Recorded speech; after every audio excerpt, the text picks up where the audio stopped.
when we met, we talked about at least giving this community as well as the council some alternate options of building this road based on the emergency access situation that we have in the Makakilo area, and it is our obligation to ensure safe ingress and egress, especially in disasters. And right now, Makakilo is not provided that.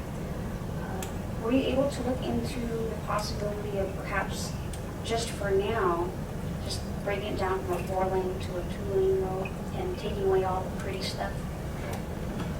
So just generally, I'll advise that I had conversations, and there are concerns. And one of them is that you have an environmental study that was completed, and you have a finding of no significant impact. And now if you talk about changing the scope of the project, a significant deviation from what was designed and vetted and ultimately approved and published could expose you to having to do another environmental study. And I'm not sure we get the same result. I don't think anybody could guarantee that.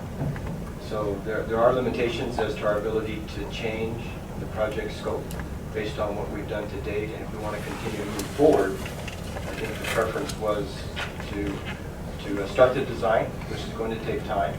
We'd have to do a phase 2 design at some point, and then look at programming construction funds based upon prioritization of all the other projects that the city has on its short-term horizon, but doesn't necessarily have the funds to complete. And how much would a new environmental assessment cost for a different design?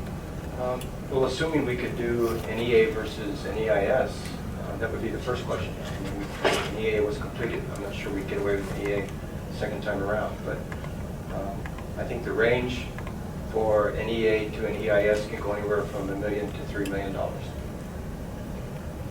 The reason I asked is, we did that for Pualakay Parkway. It was supposed to be a much bigger road, and it was narrowed down and changed multiple times with funding. And $85 million is a tough number to meet from the city side. So if we just accept that and not change anything or make an effort, we're never going to be able to build this road.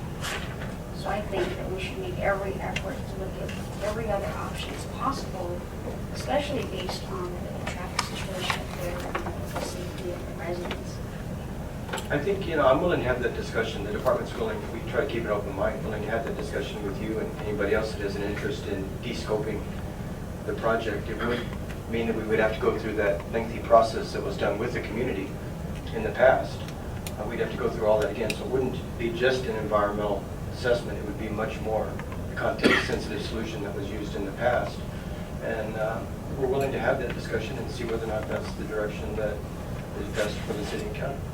And of course, the goal is to eventually build the road the way we're designing it now, but for the meantime. Yeah, some of those, for example, some of the one of the design constraints on the roadway would be the grade.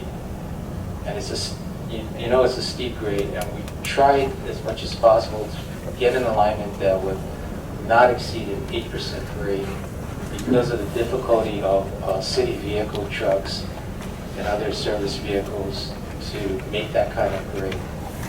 So that was, that's part of the reason why this preferred alternative was chosen. But, Armtal did the estimates and they came up with. Another reason is because of the initial site and earthwork that needs to be done to prepare for this roadway. So the bridge, the earthwork required are two major costs for why the price tag. Okay, but where did that $8.1 million come from? Was that an estimate provided by Armtal? I have no idea, like I said. Because it was actually programmed. I mean, I have a copy of the actual program from the top, and from back in 2000, in 2001 when this was programmed. It was programmed as Project E14, and the cost in there was in fact $8.5 million. Prior administrations had to cost had to come from somewhere. Yeah. And my understanding is that the prior administrations did not prioritize this project. And in fact, this administration has continued to prioritize the construction of the Joint Traffic Management Center, and that's through 2016.